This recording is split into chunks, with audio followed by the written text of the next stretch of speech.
Welcome to this episode of Pen to Paper Press Podcast. I'm Cindy Coaches. There is a backstory weaved into each written project we create. To explore the creative process, I'm sitting down with authors, writers, editors, publishers, and an array of creative souls to have a conversation centered on how they develop their stories to completing their works of art.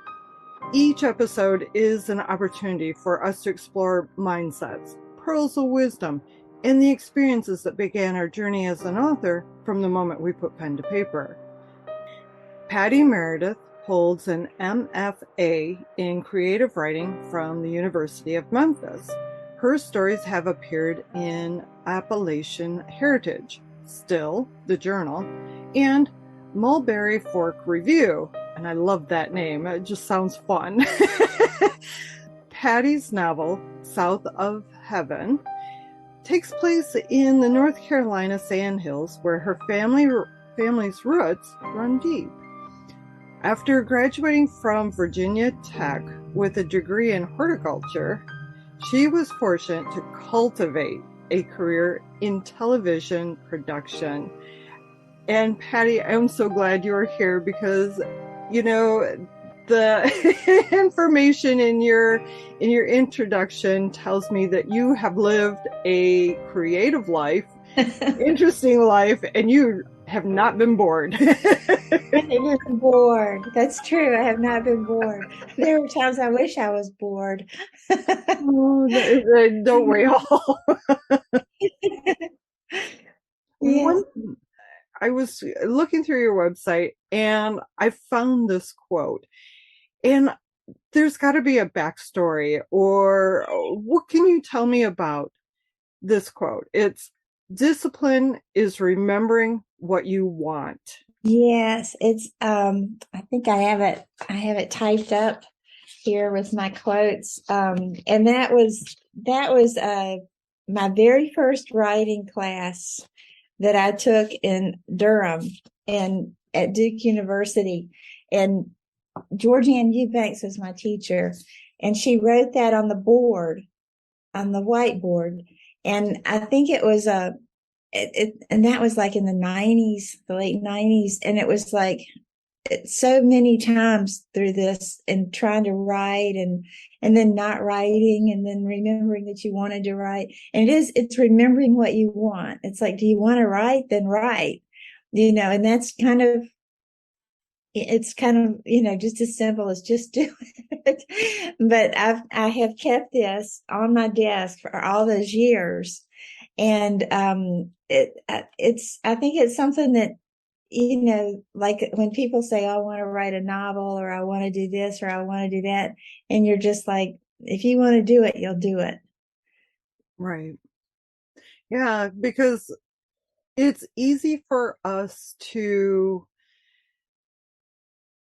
get distracted. I guess distracted is the right word for where I'm going. And we set it off to the side and, oh, we'll get to that next. You have that dream and, oh, I've got time. I'll do it.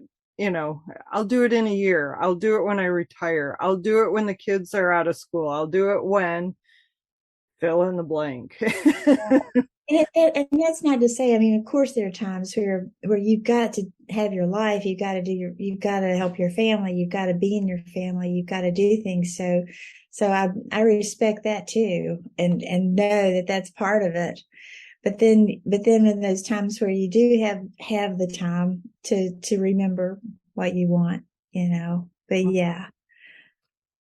And I was saying telling someone that if it hadn't been for the pandemic and the shutdown, the quarantine, I don't think I would have ever finished this novel, because I've been working on it for a long, long time.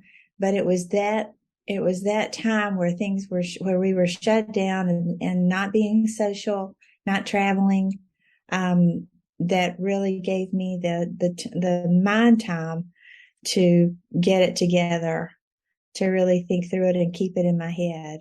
So it's crazy to say, because certainly would rather have not had a pandemic, that goes without saying, but it was that time where I learned just how much time it took to to do it. And that's just me. Other people can multitask. I think I can multitask, but I can't multi-think. Does that make sense? Oh yeah. Oh yeah. Like, it really helps to just have the characters have their space in my head and not be competing with a lot of other things. Yes, because when the characters want to be heard, they want to be heard. I feel so bad. They're just like, hey, we're trying to tell you the story. We're working as hard as we can to tell you the story. If you could just give us the time. So then, were you writing then on a schedule, or were you just like when the mood struck, you sat down at, the typewriter or the computer and wrote, or? Yeah, I've always used the computer's been great. When my husband and I first got married, he had a computer and had never been, that was back in the 90s. Or was it that? No, I guess it was, yeah. And anyway, so I love, my handwriting's always been really, really bad. So having the computer and typewriter, I loved a typewriter. I wish I still had my old typewriter that I had back in the day, Yeah, the computer. And as far as the schedule, I'm better in the morning. My mind works better in the morning. So that's the time that when you wake up and your head's still and you can kind of hear yourself think, and that's when things would happen. But I believe in that thing too, that you go to sleep with a question about what you're writing in your head and let your subconscious that sounds kind of woo woo, but let your subconscious kind of, get acquainted with it and work it out a little bit. So when you wake up, you're with it. But I did have, I had this novel so close.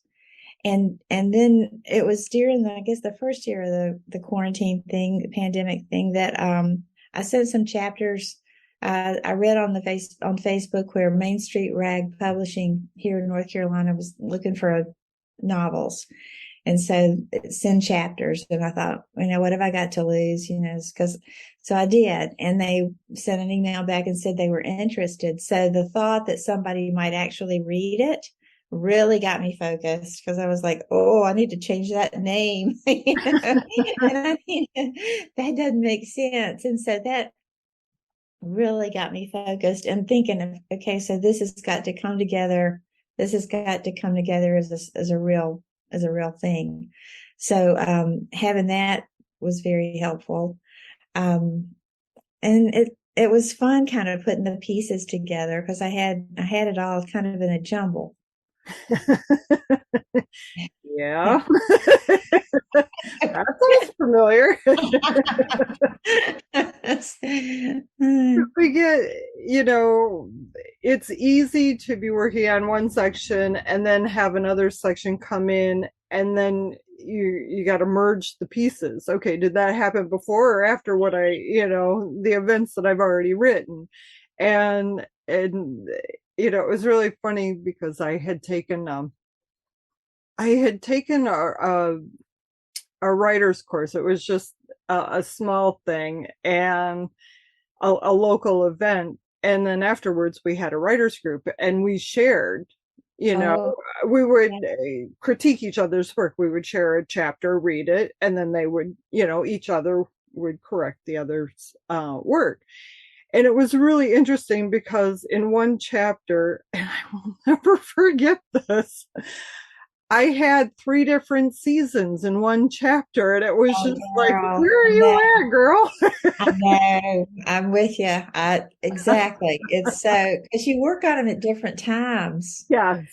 And I know exactly what you're saying, but I think that's great. And what you're saying about going to having a writer's group and do it, isn't that the best joy of writing, to be able to hang out with other writers? Well, because we get it. We get the struggles. We understand, because like I host a writer's circle, and it's really interesting is because if somebody is in a spot where they're not writing, they still attend. And nobody says, "Oh, why aren't you writing? What do you mean you're not writing?" Yeah, no No shame, no judgment, shame. no shame, no judgment. We all, are very sympathetic. We all get it, and it's like it'll come. It's okay. Yeah, this Work is on what part of you that's gotta part of work the process. Right, right. That's just part of it. But I really do tell people that, as long as I can just like pretend, fake writing, then I can hang out with the cool people. on.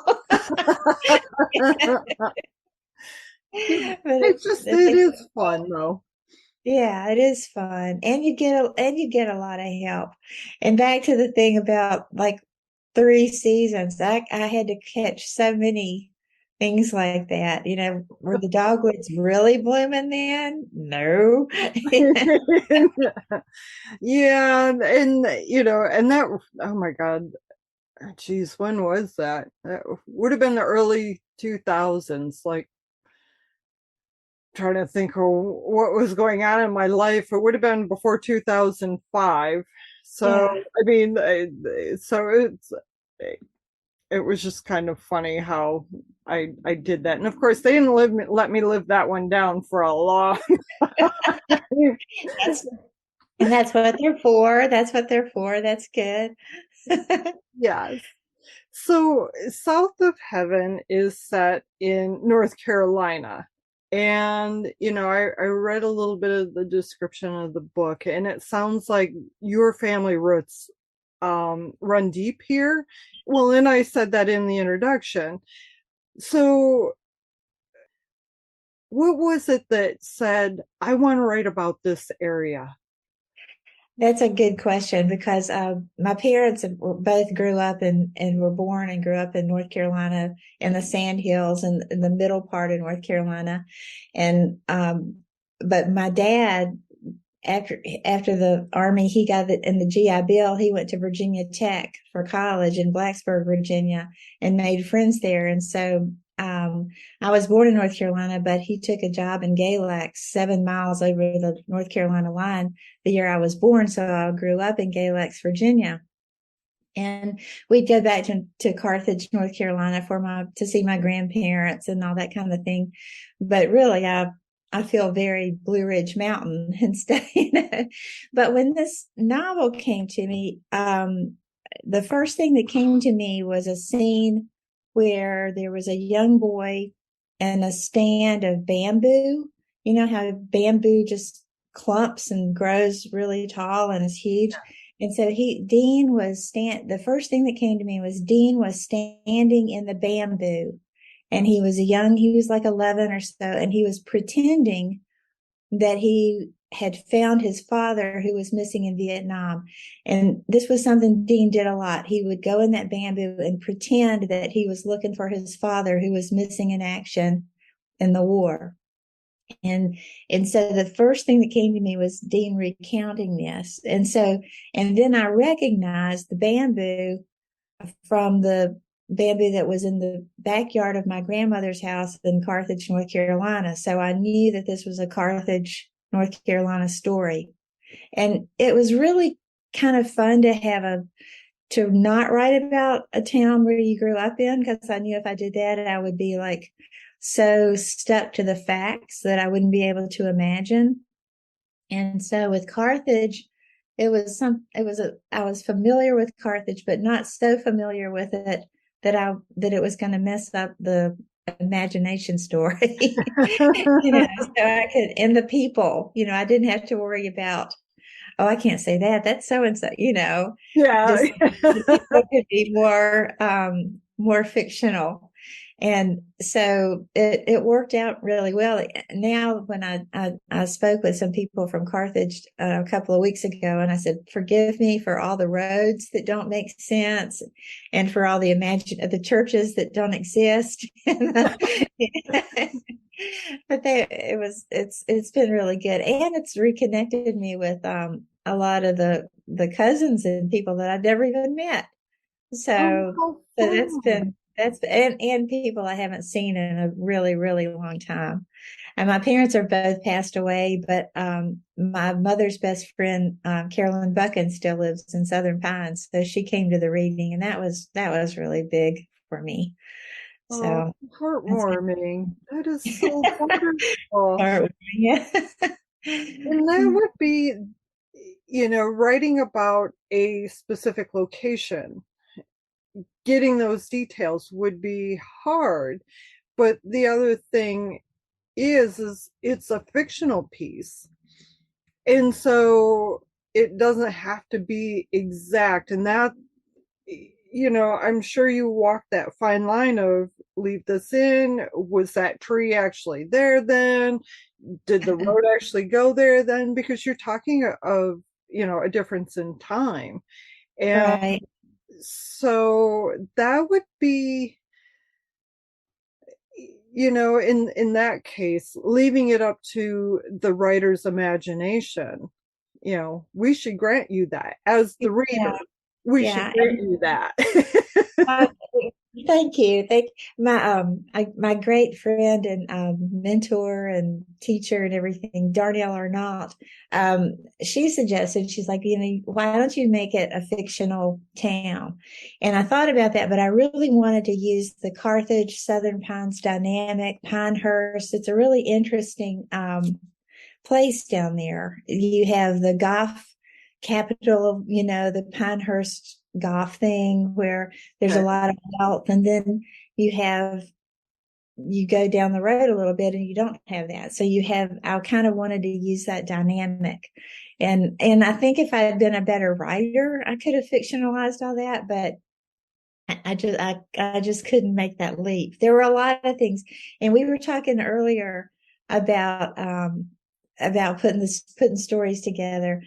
One people, there's a lot of backstory in this book. It's like I'll be going along, and then it's like I go back in time, and so to kind of give some history of the people, and that was kind of a challenge too, because I'm not sure if it's got too much backstory, but I couldn't get it in chronological order.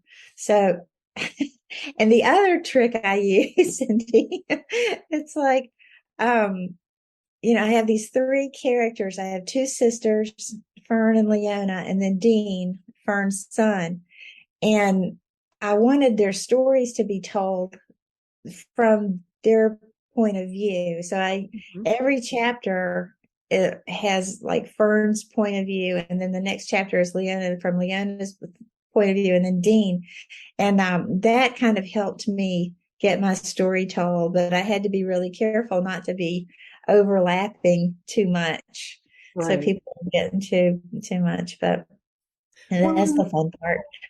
but making sure that you're not crossing the point of views because the three people are individual. And Yeah. the hard part is not giving them the same voice. Yes. Having their personality show up is important, and their thought process, relaying that. And I want to go back to something that you said, and when you said it, it kind of just struck me right in the heart. And it was, if I was a better writer. And it zapped me right in the heart, like, oh my gosh, why would you think that? Yeah, don't we all? Oh, my word. You know, it's like the challenge of the life. And but I'm last week I spent last week at a writers workshop, Table Rock Writers Workshop, that my friends Georgianne Eubanks, who was my very first teacher here many years ago, and Donna Campbell put together, and I got to have a workshop with Robin Hemley, and there were things last week that it was like, oh yeah, and that's just the joy to try to get better, to try to figure things out and be better. But yeah, I'll be in the nursing home, wheeling my wheelchair down to the the community room to take a writing class, you know. Forever the learner. I love Forever. it. I'll be trying forever. Oh, it just kind of struck me when you said that, and I thought, oh no, no, no, give yourself the credit. You did it. You published a book, which is an accomplishment that so many people, strive for. And at some point they say, I'm not good enough, and then don't do it. And that, or they put it off. The imposter syndrome is, Oh, it's bad.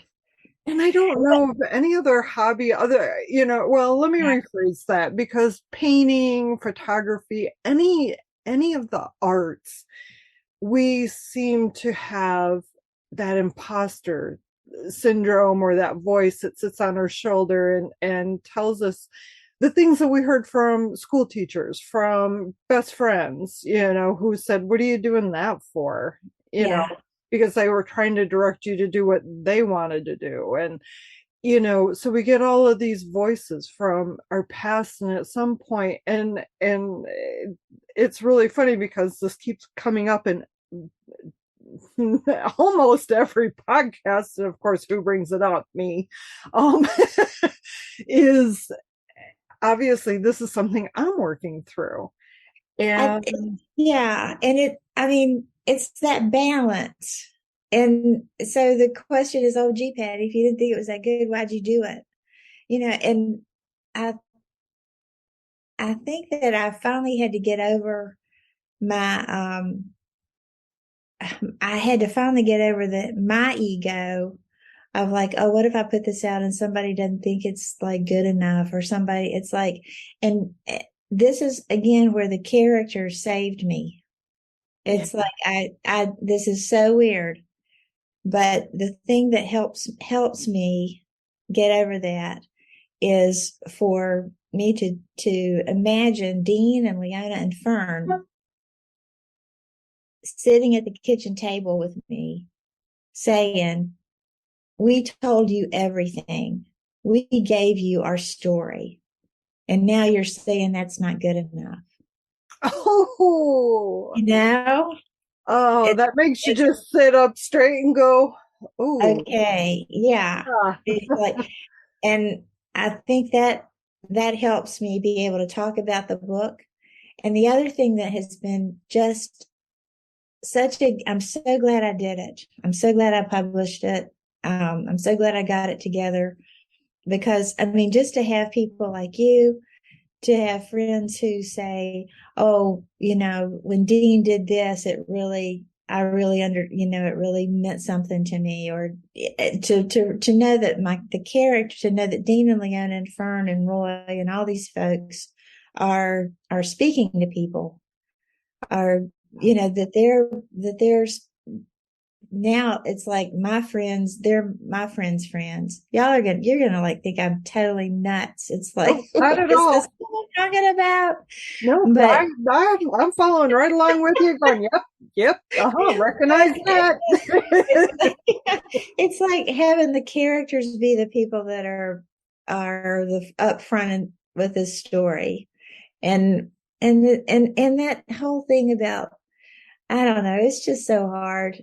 But to get over I always said, I don't have a fear of failure. I mean, I don't have, I've failed so many things. What do I have to be afraid of? I mean, I would say that, but it is a real thing, so, but it is, but the good thing is to just push through it. It's crazy. I Yesterday, I and I'm going to give due credit to the person who said this. So in my exploration of ways to expand what I'm doing, Yeah. I signed up for Amy Porterfield, she's a brilliant, brilliant woman. And she is well known for her email posts, and she does course builders and stuff like that. Well, she did a free workshop yesterday. And the Oh, one thing that she said that I wrote down and I highlighted it, like it's separated on the page of my notes, was say yes to the projects that light you up. And because I am someone, like a lot of people I know, who have all of these things we want to do. I want to do this, I want to do this, and we distract ourselves and we pull ourselves away from the thing we should be working on. Although the word "should" is a yeah, word that's very tricky, but and we get pulled off of things and so forth. And it was like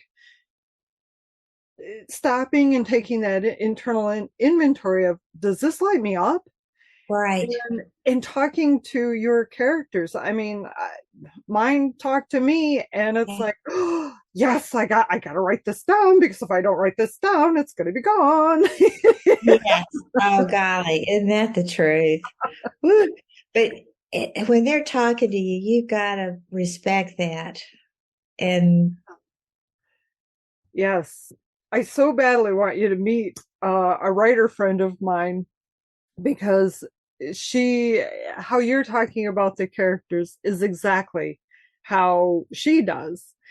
And she will say that I just I dictate.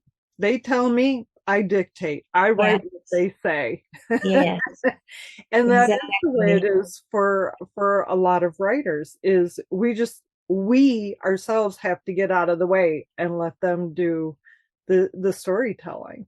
I think that whole thing about we have to get out of our own way is totally true because I was the one standing between, I was the one saying, no, no, no, no, I can't, oh no. And, and so, yeah, getting out of our own way, isn't that something? It's just like, why is that so hard? And you know what you want to do. And it is, I mean, with every project, when it gets hard, I mean, at first it's great and they're talking and everything's good. And then it's like you said, then you realize you've got a thing where it's in 3 different seasons and, maybe different years and all this. It's like, well, it's just hard. It's pushing through those hard parts and trusting that if you just keep moving forward, as even as slow as it goes, you'll be fine. There have been so many writing things that it's been like, oh no, this isn't working. And it's like, just stay in the chair, keep just collections of how to write books. It's like, And I love them. I froze. And so I where you left off was sitting in the chair and Yes. sitting in the chair and writing. And I apologize because our internet here, for some reason, it just keeps dropping. And it dropped, and I'm like, I want to hear what you had to say. The bottom line is if you just trust, if you just say it's going to happen, trust yourself and just keep pushing forward a little bit at a time, it'll happen Yes. through the hard parts. Yes, yes. And then on the podcast applications, I always ask for 3 questions, and rarely do I ask, the questions, because I use it more as a guideline of where's your thought process, where is, those kind of things. But I do have one um that I do want to ask you, and it is, what makes a successful Southern novel? Oh, wow. That's big. Should we just skip over that one? We could do that. Ooh, that's a lot. Because I have all these, Eudora Welty and Flannery O'Connor and Faulkner and all those people floating around who are looking at me like, who are you to talk about the Southern novel, You are Patty, and Who are you you to have talk the about the Southern floor. novel? But and I was drawn to, to Joe McCorkle and Lee Smith and Clyde Edgerton. But just see, because I heard the people I know talking, and maybe it's people that aren't from the South who could answer that question better. I don't know what it is about this. I don't know. Do we just seem so weird? No, I'll tell you, because I'm from Michigan, born and Okay. raised in Michigan. My great grandfather's farm was the house that I had for Oh, 26 years was a mile and a half from my great grandmother's or great grandfather's farm. And, so I'm generational in the county that I grew up in. And when I was traveling, I typically travel in the winter and have been for the last handful of years. Well, anyways, I go to the South. yeah. I became a snowbird. I didn't Oh, last winter, but I'm debating whether I am this winter or not. I'm still undecided because there's a yeah. real strong pull to go to the South. The lifestyle in the South is so much different than it is in the North. Okay. In the South, yes, ma'am, no, ma'am. If I didn't hear it, I knew I wasn't talking to somebody from the South. And it didn't matter the age, or Right. it didn't matter the gender. It was No. both male and female. The cashiers at the store, um, going to an event or anything, talking to somebody, it was yes, ma'am, no, ma'am. And, Yeah.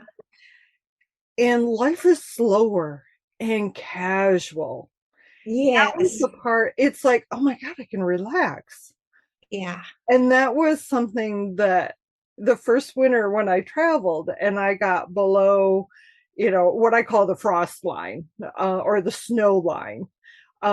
Because typically there's a point when you're going south that it doesn't snow on a regular basis. And once you get Right. past that, it's like it's a whole different world. And I got the first year it was kind of like, don't call me ma'am. And then it's like, oh, you called me ma'am. And you said it in the southern drawl. And it's like, thank you. I like hearing that.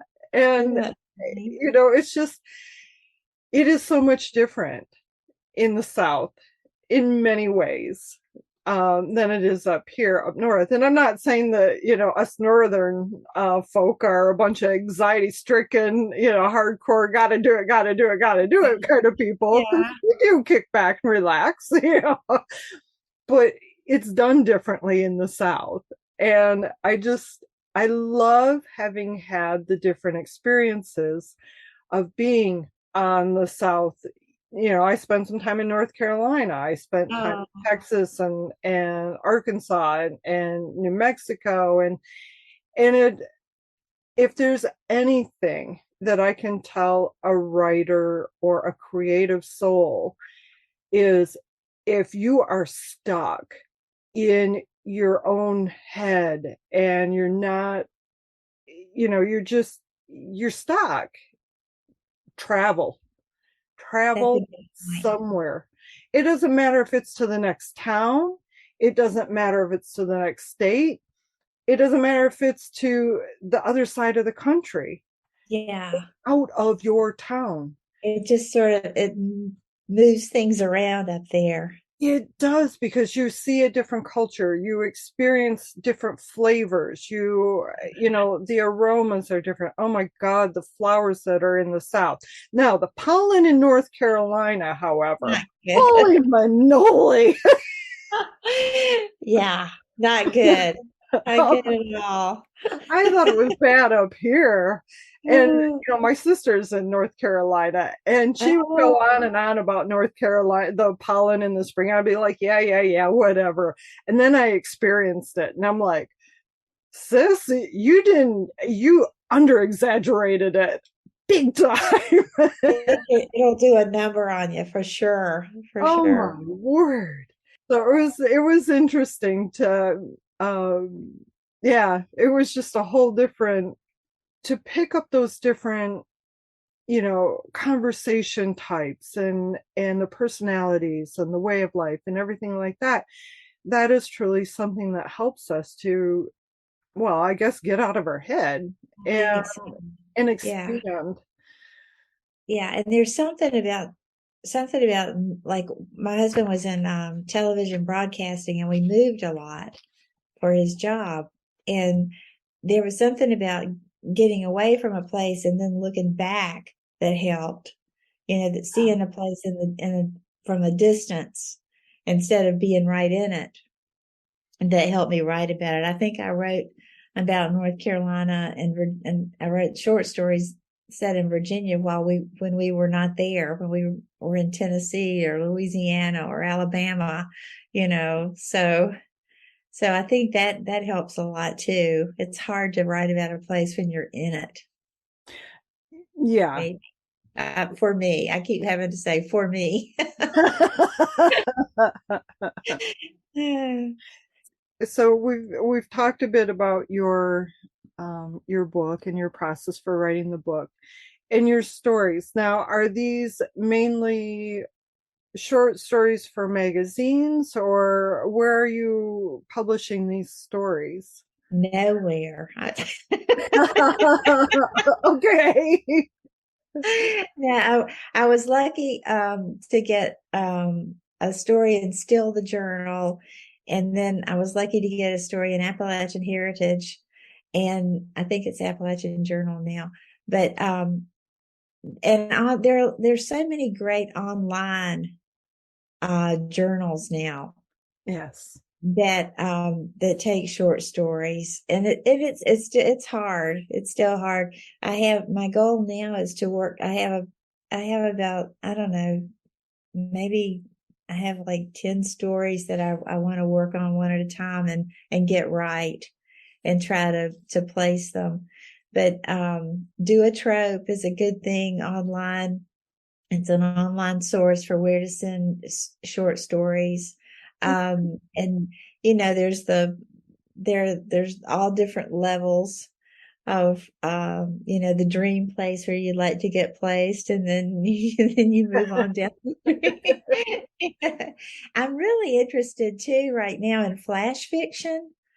I haven't written any flash fiction, but I'm interested in exploring that, where it's just like it could be just a page of a story, and so there's just that's kind of something I want to work on, So but explain, what is flash fiction? Is it like something you just sit down and write like in a burst of time, or yeah, it has to be it has to be crafted. It's just um it it's almost like poetry, but it in 700 words you get a whole story, or in 500 words you get a whole story. And so I'm looking around to see if I have any where my how-to flash fiction books are, but I don't have one to read. Wait a minute, maybe I do. Hang on. Because let's see. Okay, let's see. No, that's not it. That's not it. Never mind. But there's just some interesting things out there to try to do with stories. And again, for me, it's all about the character and the person. I even have trouble calling characters, because it's like I just want to say, oh, they're people.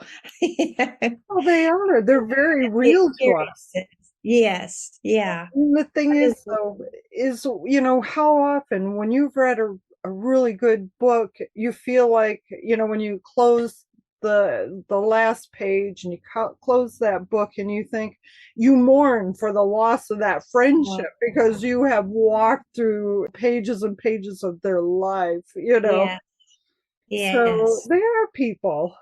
I know. I love to read I love reading a good book. so Yeah. much. And then feeling like, gosh, I wish I could talk to Josie I and find out know. what happened 5 years later. No, that's a great feeling, though. It It really is. is. Uh, So is there anything that you would share with a writer that that pearl of wisdom that's helped you out? I think I think don't underestimate the time it takes, to do it, and the solitary time. And again, I say, for me, the way it worked, I I think that it really takes saying no to a lot of other things when you're writing. To you have to set aside the time, and to be very protective of that time, Yeah. and take yourself seriously. And for some people say, oh, they say, what are you doing? I say, I'm writing. Oh, what have you had published? And then, say, oh, well, nothing. And then they look at you, then why are you doing it? And you have to just not look at those people. When you're having to For defend. those people, because it's Yeah. doing it. I don't think I realized just how much time it took to keep the story in my head, to not have distractions, to not, and the time where you're just in your house doing some housework and thinking is important. Yes. Just that alone time to have it processing, where you're not going out to lunch and you're not running here, there, and yonder, and you're just doing it. And I think I did underestimate how much time that took, because I mean there are people who have like 10 children and they get up at 4 o'clock in the morning and they write 2 hours, and good for them. It's like that didn't work for me. So Well, I and think and the like time. like your quote says, discipline is remembering what you want. Yes. And then bringing along that quote that Amy Porterfield said yesterday, which was, say yes to the projects that light you up. Yes. It was, when I heard her say that, it was just like it gave me that permission, or it was like that permission slip I needed. That, yeah, I needed that. I needed to hear that right now. And In to pay that attention, moment. to the thing that lights you. Absolutely. I wrote that down too when you said it. So now I've got it underlined. So thank you. Thank you very much. Oh, I've you're got welcome. that too. Well, I'm glad that you took the time, that Oh, thank you.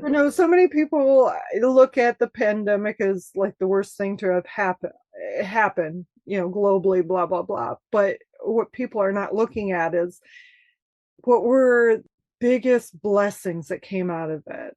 A lot of people wrote their books during that time. A lot of people, learned on a very deep level what is important and what is not. And a lot of people have made, life adjustments based on, I don't want to feel this way. How do Right. I want to feel? What do I want? And it was that wake up that a lot of us needed, to get through as such. Yeah. What a gift that you were given that time to focus on your book. Yeah. I feel very lucky. I mean, extremely lucky to have had that time.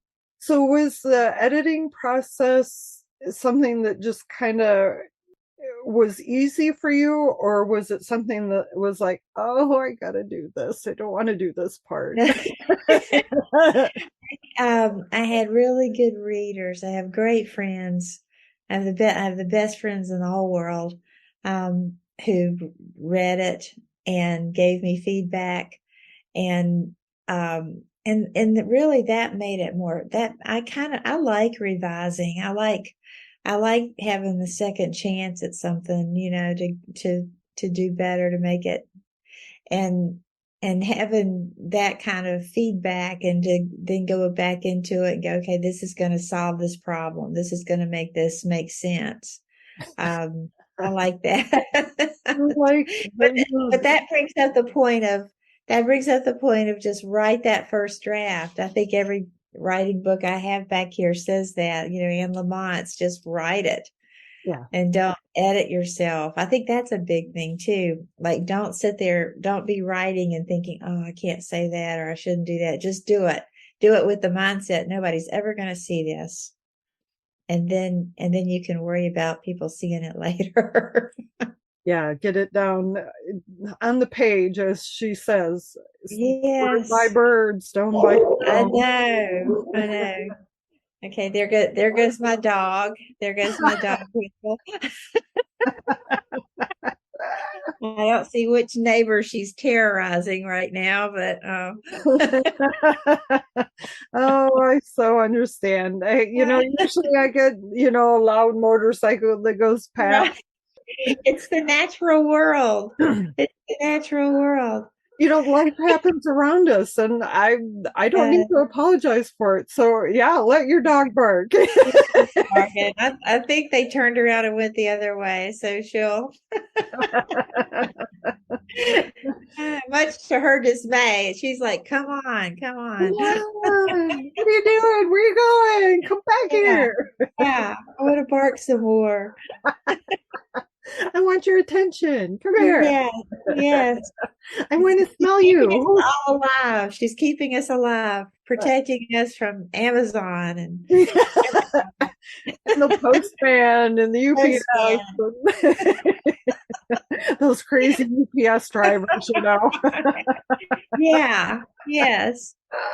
Oh gosh, Cindy. That is too funny. Oh, too funny. So, where can people find you on the internet? Okay. I do have a website, and I'm proud of it because I made it. I made this website. It was like, I thought I'd get a website made, and then I started talking to people who did that, and it was like, you're charging what?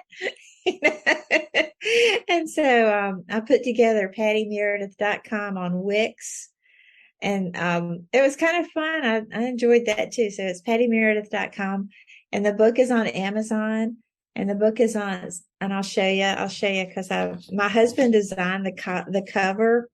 So I'm very proud of that. Mm-hmm. This was a total do-it-yourself labor of love. So we did that together, and that was fun. And it's been fun. So maybe the story about the emu on the front.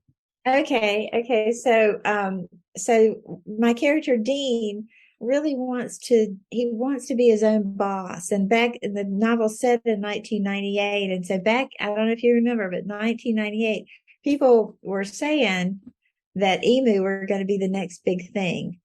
That the emu industry, that was going to be the new chicken. So Dean gets it in his head that he's going to start an emu farm. And spoiler alert here, no emus are harmed. Emus are bought, but not, they become, just part of the family. So anyway, so I knew I wanted an emu on the cover. And so we found an emu on one of those sites that just has pictures. And then with my iPhone, I did a little app that kind of watercolored him. And so we used that and it's amazing the different expressions of emu. It took a lot of looking to find the emu with just the right expression. The campground, and it's so funny because I recognize the eyes in that look, because the campground that I stayed at, not last winter, the winter before, it was an independent, and an emu showed up years prior and and kind of adopted them. That's great. And so this emu, it's amazing. They are, of course, my little Willie James, which is a Chiweenie, Yeah. this 17-pound dog is, just geeked about this big Yeah. bird outside the camper and walking Oh around my the God. campground. And Was did with, they get along? oh, I never let Yeah. Willie James near Right. Frankie. Um, but Yeah. it was so interesting to the personalities that they have, and they are big birds. And They are. you And know, they're and I'm weird. They're very odd. It seems like since this book, since South of Heaven came out, I've been seeing emu everywhere oh, how fun. on Instagram and commercials, and they're odd. They're very odd. I won't tell Frankie you said that because Don't I tell was Frankie. Yes. that's the thing here at the Was campground. Frankie friendly? Is Yeah, Frankie a friendly emu? yeah, Okay, yeah, that's good. yeah. That's Nosy is nosy. If anybody was doing anything in the campground, you could bet that Frankie would be coming around pretty soon. So that is so funny. Oh God, Cindy, you've got to write about that. it'll I held off on writing. It's, oh my gosh. Okay, so part of the reason that I mean, you don't know my backstory. Back in 2018, I sold my home of 26 years Oh, and bought a truck, bought a camper, and departed okay. and left for the winters. That's what started this whole, wandering wild kind of journey that I've been on. Oh, And part of it had to do with it's my soul's journey after the death of my oldest son. oh, Cindy. And yeah, a year after he died, I left. And so the memoir, I started writing it, and then I had to stop. Yeah. I wrote a blog series about the whole, the trips and where I had been and so on and so forth. And everybody's like, "Oh, you got to write a memoir on this. You got to write a book on this." And Ah, I will, but and I would push myself to write, but then I would emotionally drop well, because that's of hard. Yeah, that's asking a and lot of yourself. so then I finally said, you know what? I'm going to give myself the grace of time. Yes. And when I'm ready, I have notes, I have photographs, I collected all sorts of memorabilia along the way. And Oh, so when I'm ready, I'll write the story right, because I want it to right. go beyond the blog post that I wrote. In the blog post Yeah. I share about, getting oh, Google Maps sending me down a very rural road Oh in my Kentucky God. and not and almost running out of gas Yeah, yeah. and on a one lane road in the middle of nowhere, and then Yes. it was towing a camper behind my truck. It was and going around these really sharp curves, and I wrote about those different experiences, so I want that memoir to go beyond, Yes. expand on what I had written and dig a little deeper. So I pick it up and I write it a little bit. And so when people talk about not being patient on themselves about time, it's like you have to give yourself that time. You have to give yourself that time. Because Yeah. if you push and you push and you push, it's going to show up on the page. Yeah. And And you're not, yeah, you got to process right, and be exactly. ready. And that's, you'll know. Yeah. And so, and I've got other books that I've been, Yeah. fictional books that I've been working on, and I work on one and then I get the other set of characters. And so then I'll dabble on another book. Yeah. And Yeah. and so I just give myself the grace of this is where I'm at in this Yes. moment. This is the energy that I'm feeling. This is the where my mind is. And so the discipline quote really struck me like, yeah, I got to be a little more disciplined and say, wait your turn. Let me But get I this like, one done. I'm a big believer in giving yourself the grace too. It's, Yeah. and that's because it like when I said, oh, you've got to write about that, it reminded me that people are like, oh, you've got to do this, you've got to do that, and you get like, oh, and it's like, no.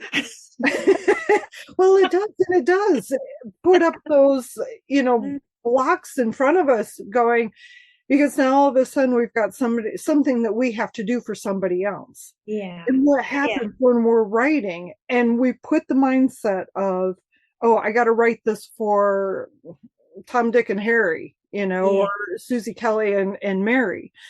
When we put those people in front of us and, oh, I got to write this for them.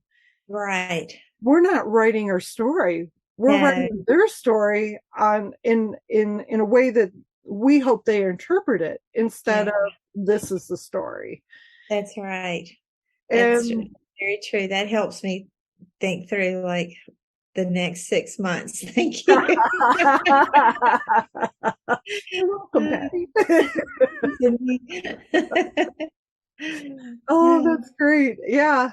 And it is, and it was really interesting because I saw friends over Memorial Weekend and they were all like, well, weren't you writing a book about? And it's like, yeah, I've had to table it. And it's like, oh, well, tell me about your journey. And so of course, then that refuels and rekindles that, like, yeah, I really should be working on that book. And it's like, nope, I'm not emotionally ready to go there right now. And so it's like, I'll get to it. But it was really nice to know that there are people who are like, when's your book coming out? I know. That's kind of a blessing, curse. It is.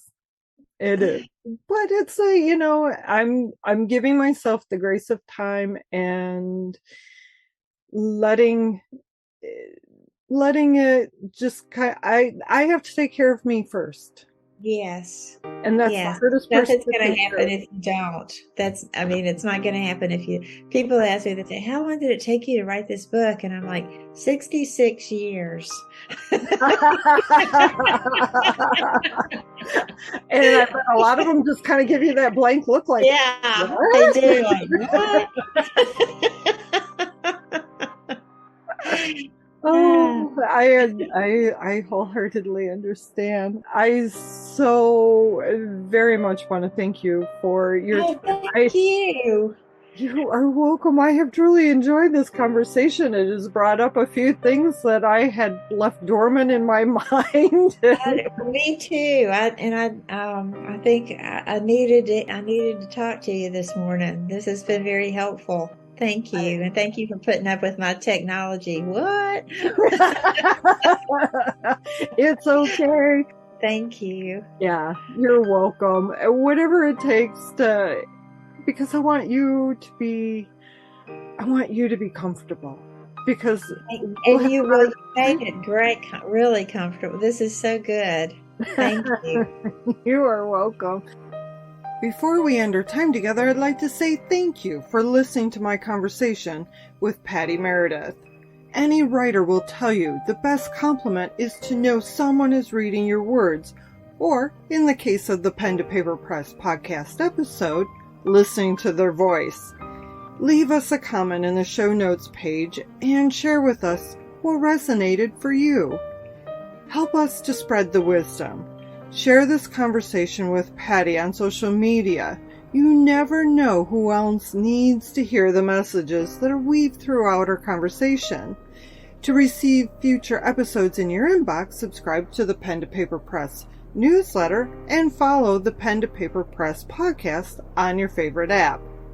You can find the link to her website and learn more about her writing projects by visiting pentopaperpress.com/podcast and select the show notes page for this episode. Until next time, keep your pen to paper and write.